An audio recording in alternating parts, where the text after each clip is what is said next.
വരും ചകല തള്ളേ ഇതാ പൊളന്നുണ്ട് ഇതാ അരപ്പിൽ പോയി വിഴുന്നുണ്ടോ തല ഇങ്ങോട്ട് നോക്കി ഇങ്ങനെ എന്നിട്ട്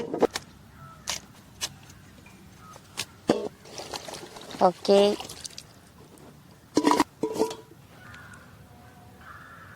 എന്താ ഇതിപ്പോ ഏകദേശം ഒരു മുക്കാ പരുവം വെന്തിട്ടുണ്ട് തള്ളേ ഇതാ പൊളന്നുണ്ട് ഇതാ അരപ്പിൽ പോയി വിഴുന്നുണ്ടോ തല രണ്ട് തല മാത്രം നിൽക്കും കേട്ടോ സമി അതിനപ്പുറം നിൽക്കൂല നമുക്കിനി ഒന്നുകൂടി ഒന്ന് മറച്ചിട്ട് കൊടുക്കാം എന്റെ അണ്ണാ ഇങ്ങനെ നോക്കി എന്റെ ദൈവമേ എന്റെ അണ്ണ ഈ മരച്ചിന് കുടിക്കാത്തത് കൊണ്ട് കോഴി ഇറങ്ങാൻ നോക്കി മണം കെട്ട് കാക്കളൊക്കെ വന്ന് കൂടിയ കേട്ടാ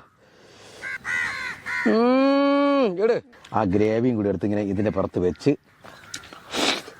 അടുത്ത തലയുടെ പീസ്